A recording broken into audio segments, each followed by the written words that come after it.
What happens is when you eat this cheeseburger, milkshake, and pizza, things get sticky, sticky, sticky.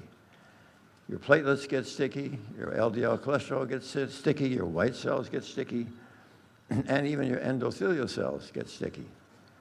So, now this is the one you've been waiting for.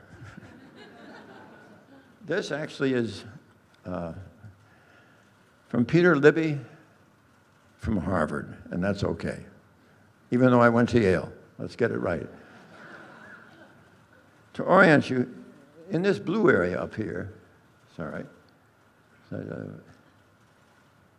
see if I can make this work right. In this blue area up here is where the blood is flowing.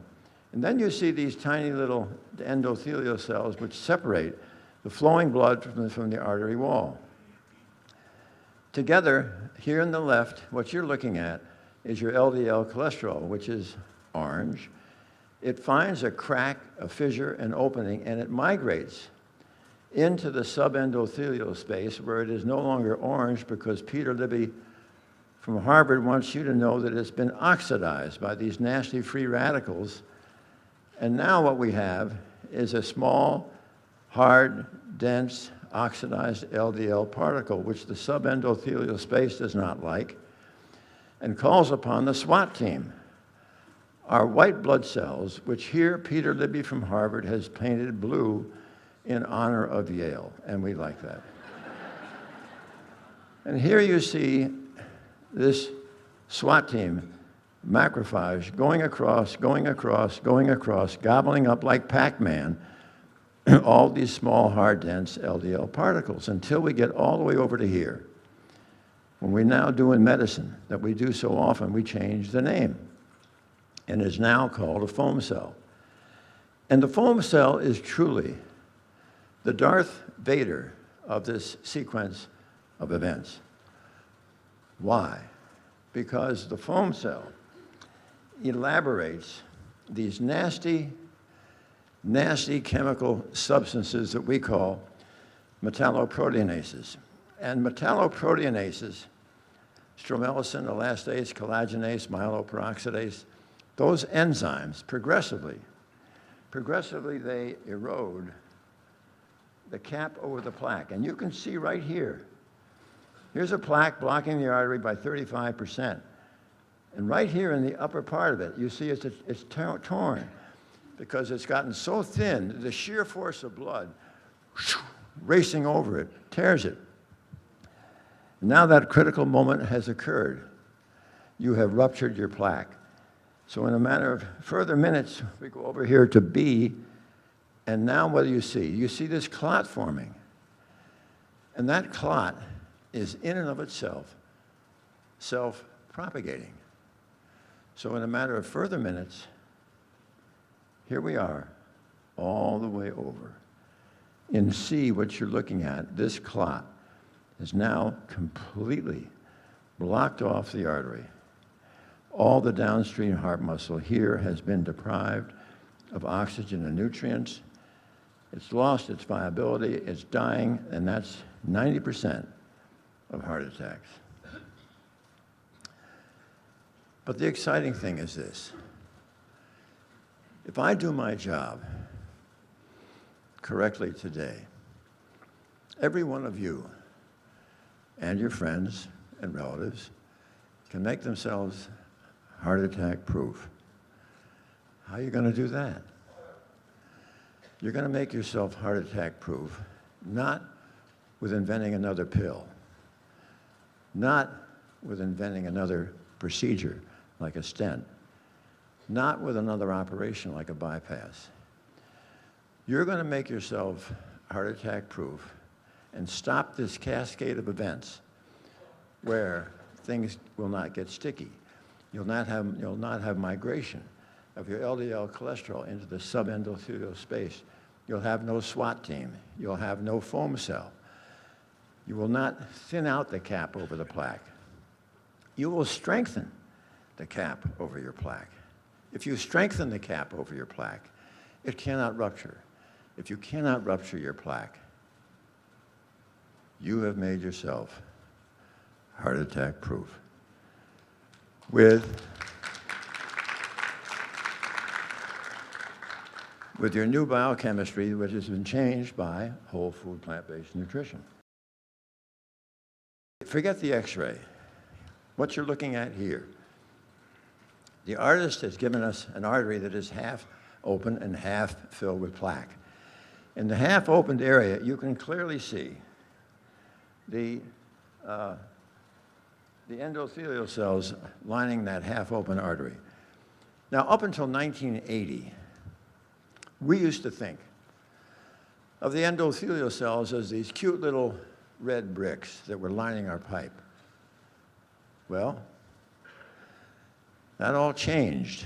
In 1980, down the road in Brooklyn, Dr. Furchtgott was taking the largest blood vessel in the rodent, the aorta, and he would take it and then do this sort of elliptical spiral staircase cut through the aorta, through the endothelial cells. Then he would immerse it in a bath of saline, and it would constrict.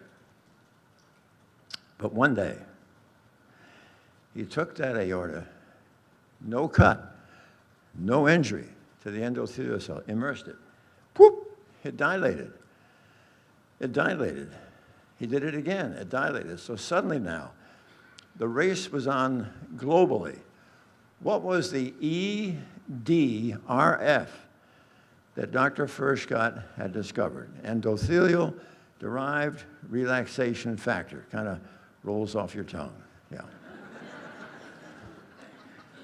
And thank heavens that term was with us only 8 years. In 1988, 3 men, Dr. Furchtgott, Dr. Murad, Dr. Lou Ignarro, discovered that the EDRF was a gas.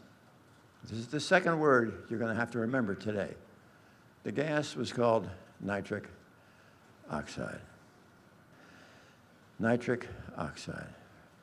Those 3 men, for that discovery, received in 1998 the Nobel Prize. Why would you get a Nobel Prize for discovering a gas? Well, that gas is responsible for absolutely the salvation and the protection of all of our blood vessels because of its remarkable functions, which include, 1, nitric oxide will keep all the cellular elements within our bloodstream flowing like Teflon rather than Velcro, keeps things from getting sticky. Number 2, nitric oxide is the strongest blood vessel dilator in the body. When you climb stairs, the arteries to your legs, the arteries to your heart, they widen, they dilate. Nitric oxide. Number 3, nitric oxide will protect the wall of your artery from becoming thickened, stiff, or inflamed, protect you from getting high blood pressure, hypertension. Number 4. Now, number 4 is the absolute key. A normal, healthy amount of nitric oxide will protect us all from ever developing any blockages or plaque. So literally, everybody on the planet Earth, whether you're from London, Berlin, Chicago, New York, or Manhasset, if you've got cardiovascular disease, it is because in the previous decades, you have now sufficiently trashed, injured, compromised, and turned your endothelial system into a train wreck that you no longer have enough nitric oxide to protect yourself from developing blockages and plaque. But the good news is this. This is not a malignancy. This is a completely benign foodborne illness. And once you can get your patients, your participants, to understand that never again are they to pass a single morsel through their lips that is going to further injure their endothelial system, then the endothelial system will begin to recover. make enough nitric oxide so you can stop disease progression. And often, we will see significant elements of disease reversal. Now, example I sometimes use. Here is the level of nitric oxide that you had when you were 8 years old, all right? Now you're 24. Sadly, you get hit by a bus. You die. At autopsy, yeah, you've got early cardiovascular disease. 2 weeks ago, I got a phone call from a 48-year-old gentleman. Dr. Esselstyn, you'd be proud of me. I bought your book after I had a heart attack 2 weeks ago. But you'd be proud of me. I'm following your program 80%.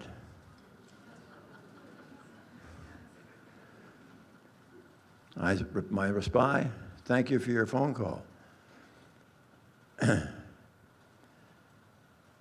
What you have told us is that in those previous 48 years, you had simply so sufficiently trashed and injured your endothelial cells, you no longer had enough nitric oxide to protect you from having this heart attack.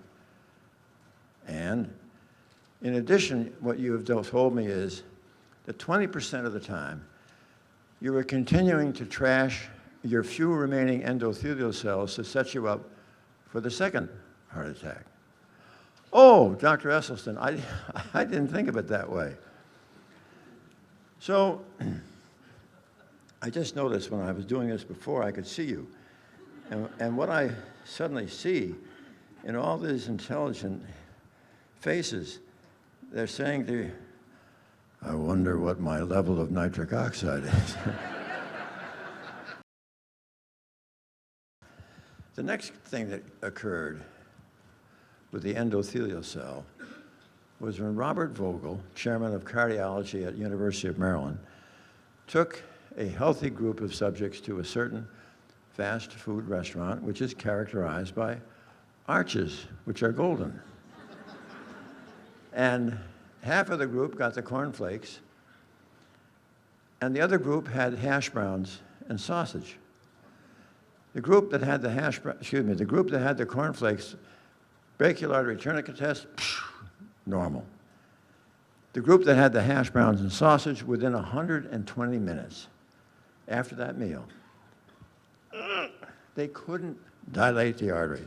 That single meal had so trashed, so injured, so compromised the ability of their endothelial cells to make nitric oxide, they didn't have enough to dilate their artery. However, being young, as they followed them into the late afternoon, early evening, they began to recover.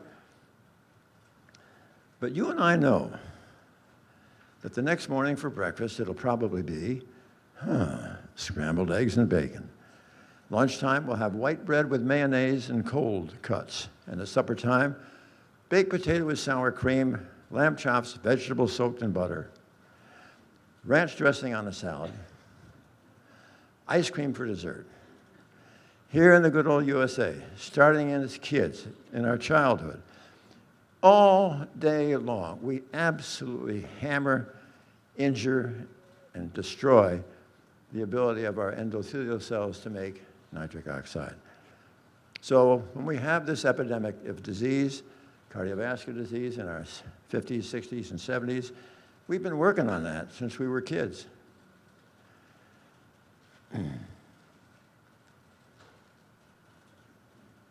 Now, what I'm going to show you next is what a good speaker is supposed to do, is tell you beforehand what they're going to tell you, then they tell you, then they show you another slide that tells you what he told you. So these are the functions of nitric oxide that we've just gone over. And we don't have time today to go over all of these wonderful natural protective mechanisms that we have, but we are spending time on one of them, the endothelial cell, which I know you're going to understand. Now, But to put your mind at ease about the others that I'm not going to spend time on, all of these, absolutely every single one of these defense mechanisms is absolutely optimized when you're eating whole food, plant-based nutrition. So now let's get into where the rubber hits the road. You got to do a study. You can't just go out on the circuit with hype and snake oil. You got to do the research. The science is where you're going to get your credibility. That's absolutely key. Now, this was in 1985, and I still had all my surgical obligations, so this was a small study. But all of these persons did have severe triple vessel cardiovascular disease. They had failed their first or second bypass, they had failed their first or second angioplasty, or they were too sick for these procedures, or they had refused, and 5 were told by their expert cardiologist they would not live out the year.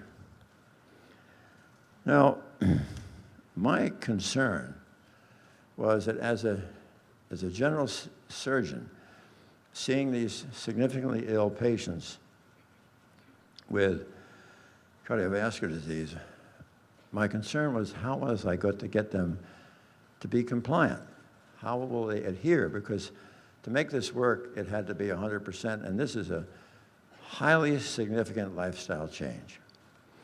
So the mantra that I decided to use for these first group of patients was the same mantra that I had been using for my cancer patients that I had learned years ago from a wonderful West Coast surgeon by the name of Bert Dunphy. And Bert used to say that patients with cancer are not afraid to suffer. Patients with cancer are not afraid to die. But patients with cancer are afraid of being abandoned by their family or by their physician. So the first 5 years of the study, I saw every one of these patients every 2 weeks in the office. We drew their cholesterol, we checked their blood pressure, their weight, and I went over every morsel they ate. At the end of 5 years, I got more courageous, and I started seeing them once a month. And then at the end of a decade, they were now pretty well on autopilot. So I stretched it out to quarterly. And then at 12 years, we wrote this up in the scientific literature, which makes it one of the longest, if not the longest, study of its type, 12 years, which is almost half a career.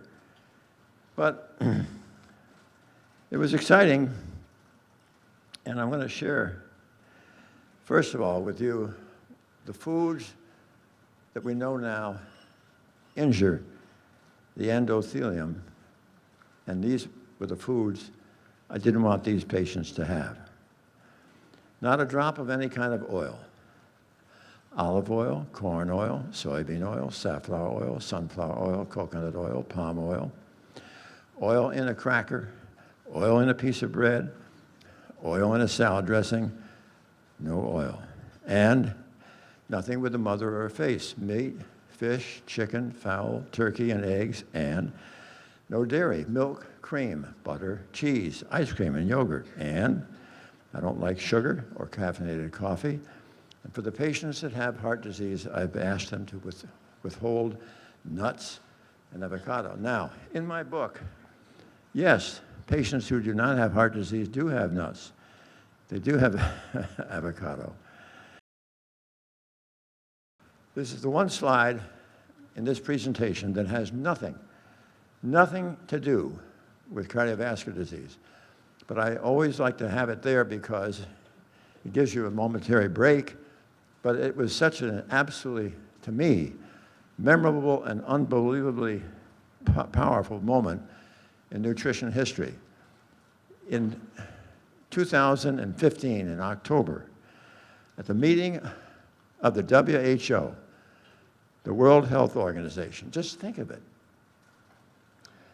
Persons, delegates from all over the country came to the WHO and agreed that red meat had the same level of carcinogenicity to make cancer as did smoking cigarettes. Pretty powerful moment. All right. Now, here's what you're going to eat. You're going to eat all these marvelous whole foods for your pasta, bread, rolls, and bagels, 101 different types, legumes and lentils and beans, all these marvelous red, yellow, and green leafy vegetables, and some fruit. Now, I'm going to spend a minute on this because it's so important. By now you understand that we're doing everything we can to restore nitric oxide, all right? Now the body really has two ways of making nitric oxide. The primary way for all of us as we grow from childhood upwards is the lining of our blood vessels. The endothelial cell makes that nitric oxide. However, by the time you're 50, you've lost 50% of the nitric oxide producing capacity of your endothelial cells, even though you're in good health. And now we have the problem that as we get older, that really begins to give out. By the time you're over 80, you've lost over 70% of your endothelial capacity to deliver nitric oxide, and nitric oxide is so important for your health in many ways. So now we have discovered that there is a second way that the body will make nitric oxide. But first, I want to just lead you into how this emphasis on green leafy vegetables that we got started about 8 years ago, I want to just give you a little bit background of this. First, I asked the patient with heart disease, when we first see them, if they could imagine shrinking their head to a size that they could crawl inside the coronary artery. They would see that the blockage is an absolute cauldron of oxidative inflammation. So we need antioxidants, but no, do not go down to the health food store and buy a jug of pills that says antioxidant because it doesn't work, and it's going to be harmful. You are going to get your antioxidants from food. Fair enough. What food? Food that is high in what we call ORAC value, oxygen radical absorptive capacity. So this means that if you're having raspberries, blueberries, strawberries, blackberries on your morning oat cereal, that is a terrific start. However, nothing is going to trump the antioxidant value of green leafy vegetables. So I need you to chew green leafy vegetables roughly the size of 3/4 of your fist 6 times a day. 6 times a day after it has first been boiled in water, 5.5 to 6 minutes so it's nice and tender. Then you must anoint it either with some balsamic vinegar, a few drops, or rice vinegar. Why? Because the acetic acid in the vinegar has been shown to restore the nitric oxide synthase enzyme, which is contained within the endothelial cell and responsible for making nitric oxide. So you're going to chew this alongside your breakfast cereal, again alongside mid-morning snack, again with your luncheon sandwich, that's 3, mid-afternoon 4, dinner time 5. God, I adore it when you have that evening snack of kale. No oil!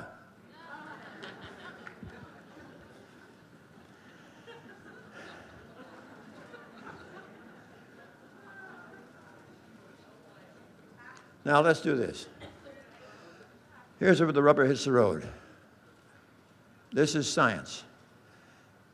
I'm going to show you some angiograms of disease reversal, and these were all reviewed in triplicate in the Cleveland Clinic core laboratory by senior technicians who do this all day long for national medical trials. So when I give you a certain % of reversal, I know it's right. This first one you're looking at is the Widowmaker, the left anterior descending coronary artery, and a 67-year-old retired pediatrician. And if you compare the diameter at the left with the diameter on the right is 10% larger. This is a lot easier to see in this circumflex artery that goes to the back of the heart, where you're in this 58-year-old factory worker. And this was described, this was described as a 20% improvement from here to here. And in this retired 54-year-old security guard, the right coronary artery, this was described as a 30% improvement from here to here. Now this, on the other hand, is a surgical colleague, a friend of mine, Joe Crow. Joe replaced me as chairman of the breast cancer task force. In 1996, Joe, with a cholesterol of 156, began to get chest pain. No family history, exercised regularly. He did not have high blood pressure. He was not diabetic. He was not a smoker. Chest pain. Cardiology in October of 1996 worked him up. And what did they find? Nothing. So a month later, the third week in November, he finished his surgical schedule, sat down to write post-operative orders. And suddenly, the elephant was on his chest, pain in his jaw, shoulder, arm. He was having a heart attack. He was whipped down to the cath lab. They start the catheterization, cardiac arrest, resuscitate, finish the catheterization, one more cardiac arrest, resuscitate. He stabilizes, and 3 days later, he's discharged from the hospital, but he's very depressed. Why is he depressed? Because at the time of his angiogram, what they found was that of the Widowmaker, the lower 1/3 was all moth-eaten and diseased over too long a segment. You can't just pound in stent after stent. And it was too far down the artery to qualify for bypass surgery. So he was discouraged that he didn't think they could do anything for him. So 2 weeks after his heart attack, Ann and I had Joe and his wife out for supper. Joe, come on. You've been eating this absolutely hideous Western American diet. You've got the typical disease. We've got 10 years of data. Why don't you think about going plant-based? Okay, yes. They couldn't do anything else for me. I'll give it a shot. But I'm not taking any of those statin drugs. I don't trust them. Too many side effects. Fine. Your call. No problem. He became the absolute personification of commitment to whole food, plant-based nutrition. And over the next 2.5 years, total cholesterol plummeted. His LDL went from 98 to 38. And then in 2.5 years, he had another angiogram. Now, in the surgical office areas, our doors are 3 doors apart. So at noontime, on the day that I knew earlier that morning Joe had had his follow-up angiogram, I walked over, let myself in his office. There he was, sitting behind the chair. Joe, I understand you had the old follow-up angiogram earlier this morning. Mind sharing with me? How did it go? He got up from his chair, walked around his desk, put his arms around me, some of these, said, I think we're doing okay. And so I said, would there be any chance that I could see okay? And he said, yeah.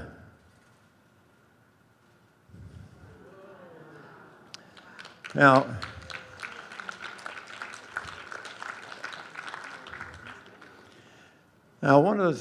one thing here that's important. Yeah, this was very, very exciting for us. And this isn't going to happen to everybody. But when you have a young patient where the plaque is young, and the plaque is made up of fat, cholesterol, and inflammation, you can get these kind of dramatic reversals. However, this may be obtained to maybe somewhere between 25 and 35% of patients. What about those other 75% or 70%, where they're in their 50s, late 50s and 60s and older? They've had the plaque for decades.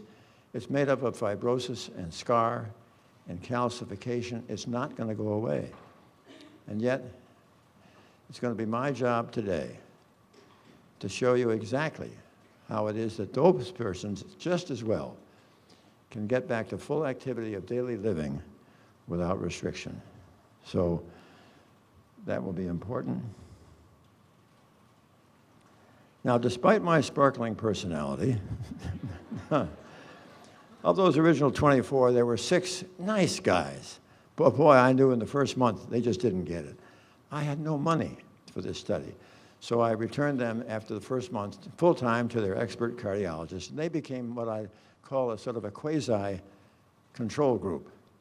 And over the next 13 years, or 12 years, in the hands of expert cardiologists, those 6, 2 died, and the other 4 had to have bypass surgery.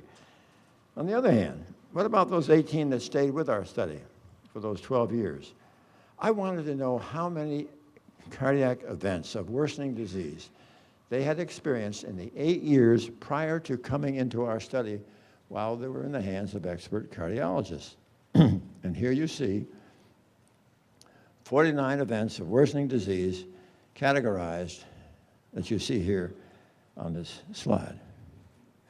However, once they came into our study, over the next 12 years, 17 of those 18 had no further events. Yeah, we did have one little sheep at 6 years who wandered from the flock, got into the French fries, lamb chops, glazed donuts, more angina, had a bypass, but now he's back with the flock, but proves the point that I'm trying to share with you today. All right. Now, I was terribly, terribly excited about the results that we were getting. But new information, as Dean Ornish found as well, is not always received with open arms. We got absolutely hammered. Dr. Esselstyn, who do you think is going to follow that diet? That diet is too strict, severe, extreme. And, you know, now wait a minute. I love it when somebody asks that question. If you were to take our diet to Okinawa, the first thing they'd say, well, Jiminy Christmas, you guys have finally caught on. How long did it take you to do this?